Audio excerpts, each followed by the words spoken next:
My name is Ava Jenkins. I am 25 years old.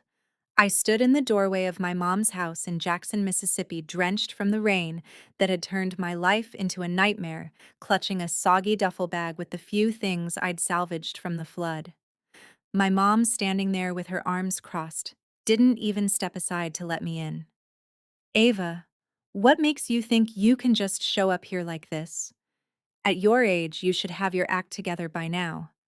Christopher never pulled stunts like this. Her words hit like a slap, sharp and unyielding, making it clear from the jump that I wasn't welcome, that I was the disappointment she'd always seen me as. I remember freezing there, the water dripping off me onto her pristine welcome mat, feeling smaller than I had in years. How do you even respond when your own mother looks at you like you're a burden she never asked for? If you've ever been in a spot where your family turned their back on you during your lowest moment, drop a comment below. Have you had a mom who made you feel like that? I'd love to hear if I'm not alone in this. That day marked the beginning of the end for me and my mom, but the roots went way deeper, tangled in years of her treating me like the leftover child, while she poured everything into my older brother Christopher. Growing up in our modest neighborhood on the outskirts of Jackson, it was always obvious who the golden one was. My dad, a quiet man who worked long hours as a mechanic to keep us afloat, tried to balance things out, but he was gone too much. And when he was home, he deferred to her on family matters. Mom would beam at Christopher's report cards even when they were average, framing them on the wall, like trophies, while mine, straight A's through high school, got a curt, "That's nice, but don't get cocky." She'd sign him up for every sports league, driving him to practices in her old sedan, cheering from the sidelines. But when I wanted to join art classes, she'd snap, "We can't afford extras for you, Ava. Christopher needs the focus, he's got potential." One memory that still stings happened when I was 12 during a school award ceremony at the local community center. I'd won first place in a statewide essay contest, something I'd poured my heart into about our family's history in Mississippi. Dad was beaming, clapping louder than anyone, but Mom barely glanced my way. Instead, she spent the whole event fussing over Christopher, who had come in third in a math quiz. "See, that's my boy," she said loudly to the parents next to her, pulling him into a hug while I stood alone on stage. Later in the car ride home, she turned to me with that pinched expression she reserved just for me. "Don't think one little award makes you special, Ava. Life's not about scribbling stories. It's about real achievements like what your brother does." Dad tried to intervene, muttering something about being proud of both of us, but she shut him down with a glare. That night, I cried myself to sleep, wondering what I'd done to make her dislike me so much. As I got older, the favoritism only dug in deeper, shaping everything from holidays to hand-me-downs. Christmases were all about Christopher new bikes, video games, clothes that fit just right, while I got practical things like socks or books from the discount bin. Mom would justify it with lines like, "He's the oldest Ava, he needs more to set him up for success. You'll understand when you're mature enough." But I never did. It felt like she saw me as an afterthought, someone who didn't quite measure up to her vision of the perfect child. Dad noticed pulling me aside once when I was 15 during a quiet afternoon in his garage workshop. "Your mom's hard on you because she worries you'll end up like her, stuck in a life she didn't plan," he said, handing me a wrench to help with an engine repair. "But you're stronger than that, kiddo. Don't let her dim your light." His words stuck with me, but they couldn't erase the constant drip of her contempt. By the time I graduated high school, I'd learned to keep my head down and focus on my own path. I put myself through community college with scholarships and part-time jobs, earning a degree in education, because I loved working with kids, seeing their potential bloom without judgment. At 22, I landed a job as an elementary school teacher at a public school in Central Jackson, teaching third graders about history and math in a classroom that felt like my sanctuary. It wasn't glamorous, but it paid enough for a small apartment near the Pearl River where I could unwind with books and the occasional jog along the banks. Dad was proud, calling me every week to check in, but Mom, she'd dismiss it with a sniff. "Teaching. That's fine for now, but Christopher's building a real career in finance. You could learn from him. Christopher had moved up quickly in an investment firm downtown, marrying Megan a couple years back, a polished woman who fit right into Mom's idea of success. They bought a nice house in a gated suburb, and Mom doted on them babysitting their plans for kids while barely acknowledging my milestones. Then Dad got sick. It started with fatigue. Then the diagnosis: lung cancer, aggressive and unforgiving. He fought for 18 months, but at 65, his body gave out. Those last weeks in the hospice were brutal. I'd sit by his bed for hours, holding his hand, reading him stories from my childhood books. Mom was there too, but her focus was on logistics, doctor's appointments, bills, and always checking in with Christopher. "Your brother's handling the finances," she'd say dismissively when I'd ask about Dad's will or savings. Dad had worked hard his whole life socking away money from his mechanic shop, plus some investments and life insurance. I trusted Mom to handle it fairly like Dad would have wanted. But after the funeral, a quiet affair at a local chapel, things shifted. Mom announced that the estate, valued at around $1,200,000 from what I'd glimpsed in old statements, would be split, but with Christopher getting the lion's share because he has a family to build. I didn't fight it then. Grief numbed me, and I figured my portion, whatever it was, would help me stabilize. I got a check for $50,000 a few weeks later, which I used as a down payment on my apartment, thinking that was my share. Mom brushed off my questions about the rest. "It's taken care of, Ava. Stop prying, Christopher needs it more for his business."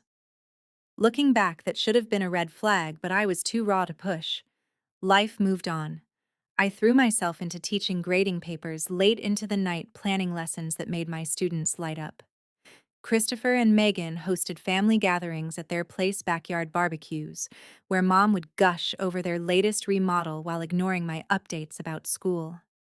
"Ava's still playing teacher," she'd say with a laugh that didn't reach her eyes, steering the conversation back to Christopher's promotions.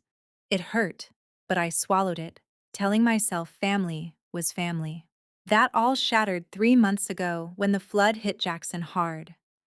A severe storm dumped endless rain, swelling the Pearl River until it burst its banks. I woke to water seeping under my door, cold and relentless, ruining everything in its path. By dawn, my apartment was knee-deep, furniture floating, my lesson plans and books turning to mush. Emergency crews evacuated us, and I grabbed what I could: a few clothes, photos of Dad, my important documents in a waterproof pouch. The building was condemned. Everything I owned, gone in one angry rush of nature. Shaken and homeless, I crashed at a Red Cross shelter for a night, the cots hard and the air thick with despair. The next day, I called Mom, my voice trembling as I explained what happened. "Ava, this is exactly why I always said you make poor choices." She started, her tone icy over the phone. "Living so close to the river, Christopher would never be that reckless. We don't have space for you here. Our guest room is for when Megan's parents visit." I begged, offering to sleep on the couch to pay rent once I got back on my feet. But she cut me off. "At 25, you should handle your own messes. Don't come crawling to us expecting handouts." She hung up, leaving me stunned in the shelter's common area. That rejection burned. It wasn't just about a place to stay, it was her confirming yet again that I wasn't worth her effort. Desperate, I turned to Christopher, hoping he'd talk sense into her. But when I showed up at his office downtown, he echoed her words. "Mom's right, Ava. You've got to learn responsibility. Megan and I can't disrupt our lives for this." Standing there in his sleek lobby, surrounded by suits and success, I felt invisible. Back at the shelter, I pulled myself together. No more waiting for family to save me. The next morning, I hit the job center and landed a night shift as a custodian at a local medical clinic, mopping floors, sanitizing rooms, earning just enough for basics. By week's end, I rented a tiny studio above a laundromat, the kind of place that smelled like detergent and echoed with machines rumbling below. That's where I met Frank Dawson, the delivery driver for the clinic's supplies. He was in his 60s with a kind face weathered from years on the road, driving a truck for a local logistics company. My first shift ended at dawn, and as I stepped out into the cool Mississippi morning, he called from his cab. "Long night, looks like you could use a lift hop in if you're headed downtown." Wary but exhausted, I accepted, and that ride turned into a routine. Frank had lost his wife to illness years back, and we bonded over coffee thermos shares and stories him about his roots across the state, me about Dad's garage days and my teaching dreams. "You're resilient, Ava," he'd say. "Don't let anyone tell you different." Those Thursday morning rides became my anchor, a reminder that kindness existed outside my family's cold orbit. But as I tried to rebuild, strange things started happening. I applied for day jobs, substitute teaching positions, even admin roles at schools to get back to what I loved. Rejections piled up faster than made sense. One HR rep let slip, "We heard about reliability issues, maybe substance problems." I don't drink, never have, but the rumor stuck. Calls to check references went unanswered or came back with pitying tones. Then relatives, cousins, and aunt stopped responding to my texts, or worse, messaged about getting help for my issues. It dawned on me someone was poisoning the well. Frank noticed my frustration one morning, his hand steady on the wheel as we drove through Jackson's waking streets. "Who's got it out for you, kid?" I confided about my family, and he suggested confronting them. That evening, I drove to Mom's house, the one Dad had left her parking in the driveway under the oak tree where we'd played as kids. She answered the door with that familiar scowl. "What now, Ava? Come to beg again?" I asked straight out about the sabotage. "Yes, I called those places," she admitted without flinching, her voice laced with disdain. "And I told the family the truth. You're unstable, always have been.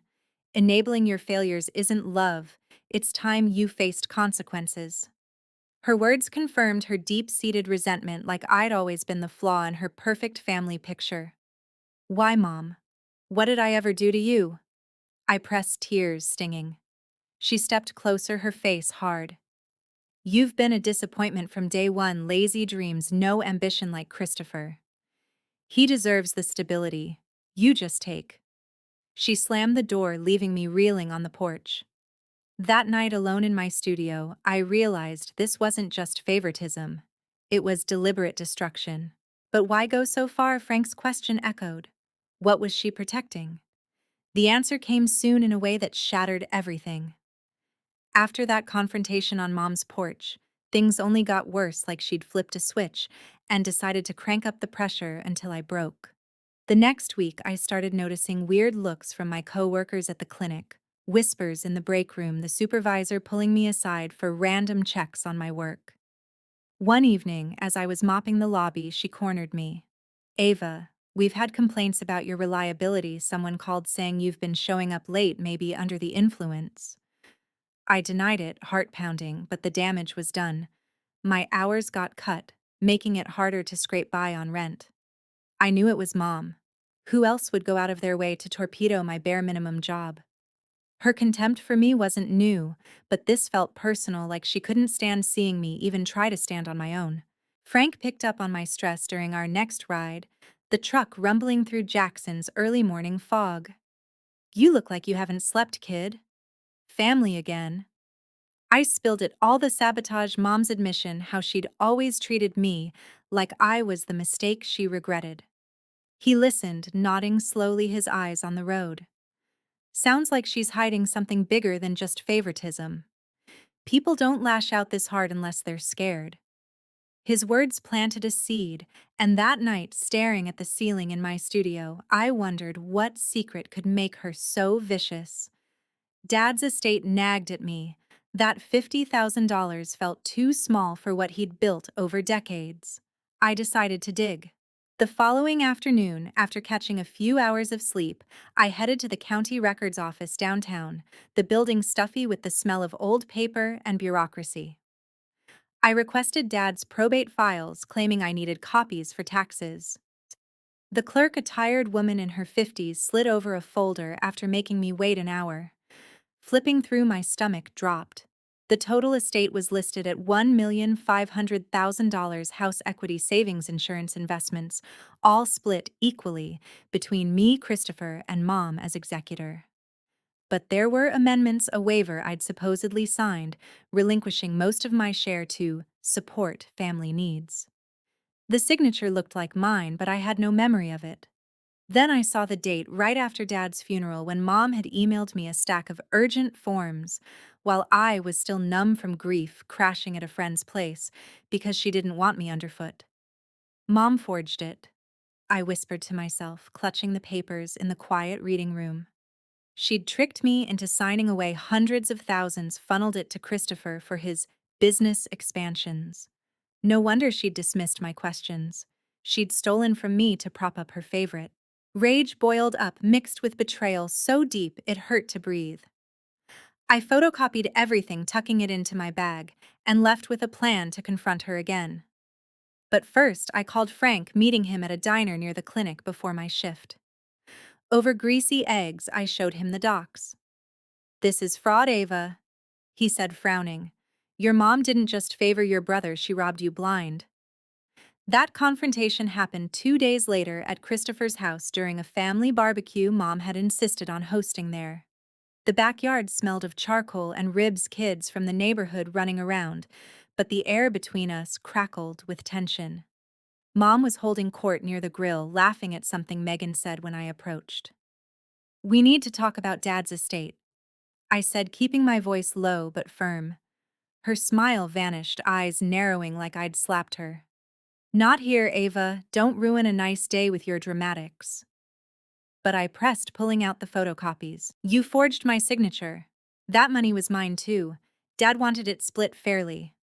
Christopher overheard, stepping in with Megan trailing behind. "What's this about?" Mom snatched the papers, her face twisting. "You signed those, Ava. You were always so scatterbrained after the funeral. And frankly, you didn't deserve more. You'd just wasted on your little teaching hobby." The words hung there, her contempt laid bare in front of everyone.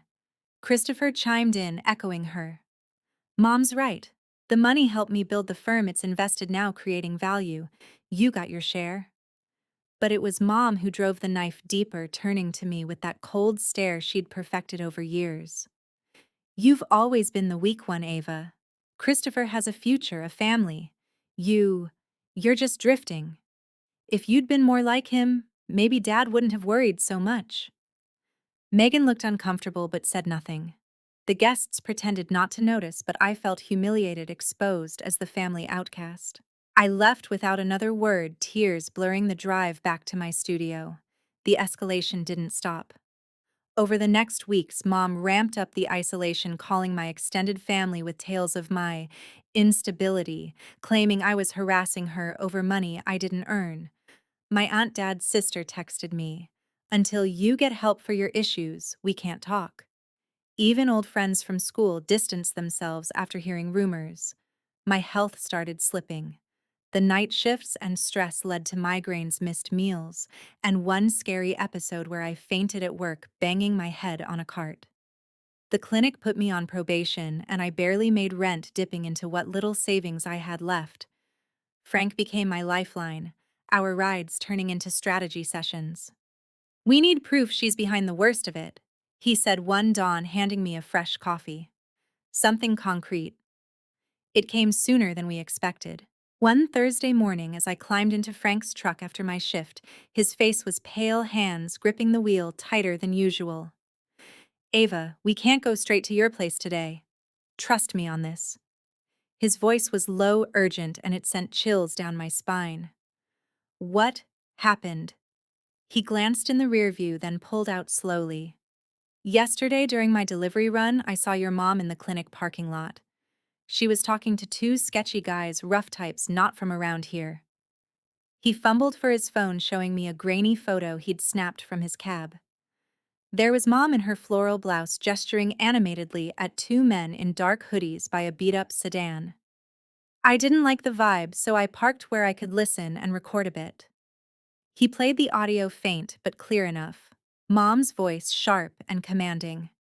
"She needs to be dealt with soon. She's digging into things that could ruin everything for Christopher. One guy's gravelly reply, "How far?" Just scare her off. Mom hesitated then. Whatever it takes. Make it look like an accident. An old studio like hers could have wiring issues, a fire maybe. And that driver friend of hers, if he gets in the way, handle him too. Nothing traces back to me or my son. The recording cut off, but the implication hit like a truck. Mom wasn't just sabotaging me, she was plotting something dangerous, willing to erase me to protect her secret and Christopher's windfall. We sat in stunned silence as Frank drove aimlessly through the suburbs, the sun rising over Jackson's rooftops. "She's planning to hurt us," I finally said, voice shaking. "To cover up the theft." Frank nodded grimly. "Yeah. And if she's this desperate that estate fraud is just the tip, we need to figure out the full why before she acts." My mind raced. Dad's death, the rushed forms, Mom's endless favoritism. What else was she hiding that made her see me as such a threat? We had to move fast but carefully, because now it wasn't just about money, it was about survival. The pieces were falling into place, but the danger was closing in. After hearing that chilling recording in Frank's truck, the world felt smaller, more dangerous, like every shadow in Jackson's streets hid a threat from the woman who'd raised me. We didn't go to my studio. Instead, Frank drove us to a quiet motel on the edge of town, paying cash for a room where we could think without eyes on us. "We've got to uncover the full motive," he said, pacing the worn carpet. "Why risk everything now? The flood pushed you to question things. Maybe she fears you'll expose more than just the estate fraud." His words made sense. Mom's hatred had always simmered, but this was explosive. That afternoon, while he kept watch, I pored over the probate copies again, noticing inconsistencies in Dad's insurance policy dates that didn't align with his treatment timeline signatures that looked too perfect. We needed leverage, so that evening we tailed Mom from her house, keeping a safe distance in Frank's truck as she drove to Christopher's place in the suburbs. The sun was dipping low, casting long shadows over the manicured lawns when she pulled into his driveway. We parked a block away, binoculars in hand. Frank had some from his hunting days. Through the living room window, we saw her gesturing wildly at Christopher and Megan, papers spread on the coffee table. It looked heated. Mom slapped a document down her face, contorted in that familiar rage I'd endured for years. "They're panicking," Frank whispered. "Whatever's in there, it's big." We waited until she left, then decided to push further. Frank suggested checking public records for any hidden assets tied to Dad's name. The turning point came the next day. I skipped my shift, calling in sick, and we headed to the State Archives building downtown, a dusty old place filled with clerks who barely looked up from their screens. Digging through marriage certificates and property deeds, I found something buried in Dad's old business filings from his mechanic shop. There was a life insurance addendum separate from the main policy worth $400,000, beneficiary listed as me alone, with a note from Dad for Ava to chase her dreams without strings. But it had been amended post-death, with Mom's signature as executor, redirecting it to Christopher for family stability. The forgery was obvious now, the ink dates mismatched. This wasn't just theft. It was Mom erasing Dad's final wish for me, channeling everything to her golden boy, because she couldn't stand the idea of me thriving independently. That discovery flipped a switch in me. For years, I'd shrunk under her disdain, convincing myself it was my fault, that if I tried harder, achieved more, she'd see me as worthy. But staring at those papers, I realized her dislike ran bone deep.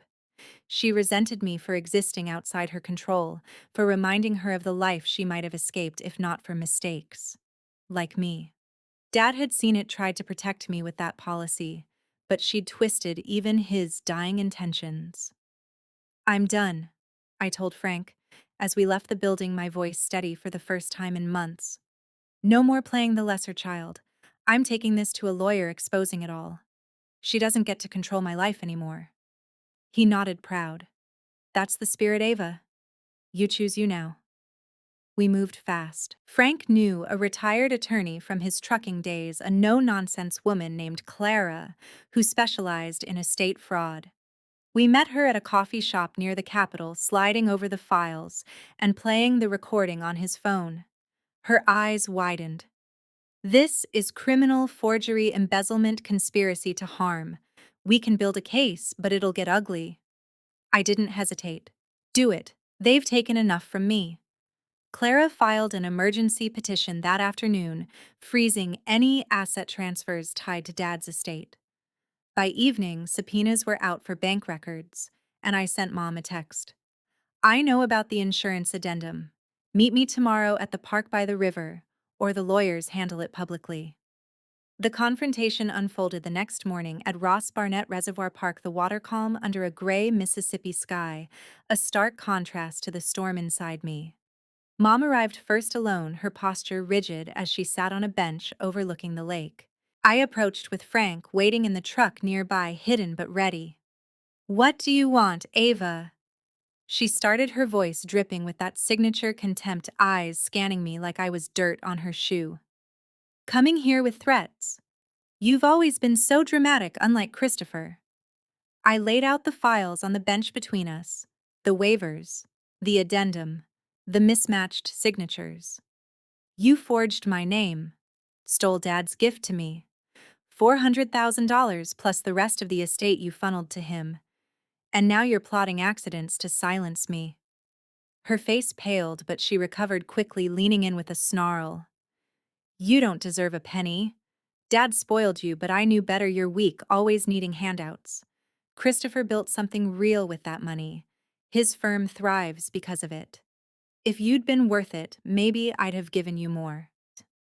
The admission poured out, her deep-seated hatred finally verbalized, no remorse, just justification for years of belittling me, excluding me from family joys, using me as the scapegoat for her regrets. "I raised you, and this is how you repay me, digging like a rat." I stood tall, heart pounding but unbroken. "You didn't raise me, you broke me down. But Dad saw me, and you stole that too. Return it all, $1,900,000 total with interest, or I press charges. Fraud, conspiracy. You'll lose everything, including Christopher's precious future." She laughed bitterly, but her eyes showed fear. "You wouldn't dare. Family doesn't destroy family." "You destroyed us first," I shot back. "This ends now." I walked away, leaving her with the files, the weight of consequences crashing down. Clara had tipped off the authorities. By afternoon, investigators raided Mom's house and Christopher's office, seizing computers and records. The evidence was damning: email trails of the forgeries, bank transfers straight to Christopher's accounts, even notes from Mom directing him on how to handle me. Christopher claimed ignorance at first, but texts showed he knew, had even encouraged her to cut Ava out completely. Megan was stunned, filing for divorce within days, unwilling to tie her life to the fallout. The trial dragged on for 4 months, played out in Jackson's courthouse under fluorescent lights that made everyone look guilty. Mom took the stand, trying to paint me as the ungrateful daughter, but the forgeries didn't lie. Experts confirmed the signatures weren't mine, and Dad's handwritten note on the addendum sealed it. Ava deserves her chance. The jury convicted her of fraud and embezzlement. She got 5 years probation, community service, and ordered to pay restitution, $2,200,000, covering the stolen funds plus damages for my lost home and emotional toll. Christopher faced charges too, his firm collapsing under the scandal, forced to liquidate assets, and served 2 years in prison for conspiracy. Mom's house sold to cover part of it, leaving her in a small apartment. Her social circle evaporated as word spread. Relatives who she'd turned against me apologized, but I kept them at arm's length, polite calls no more. In the aftermath, I set firm boundaries. Mom tried calling from her new place, tearful voicemails, begging for forgiveness, claiming stress made her overreact. I blocked her number after one final message: "You chose Christopher over me every time. Now I choose peace over you. Don't contact me again. It hurt, but it freed me. With the restitution, I bought a cozy cottage on the outskirts of Jackson with a garden and a home office where I could plan lessons without fear. I quit the custodian job, returning to teaching full-time at a better school, my students' eager faces reminding me of the impact I could make. Frank became like an uncle, joining me for barbecues at my new place, his stories filling the void where family should have been. I started therapy too, unpacking years of her toxicity, learning that her dislike said more about her failures than mine. Looking back, I learned that family isn't blood, it's who lifts you when you're down, not who kicks you harder. Love means support, without strings, and boundaries are the ultimate act of self-respect. I won't let mom or that side of the family use or hurt me again. I've built my own life stronger for the scars. What about you? Have you ever had to cut ties with a toxic parent to find your peace? Share your stories in the comments. I'd love to hear how you chose yourself.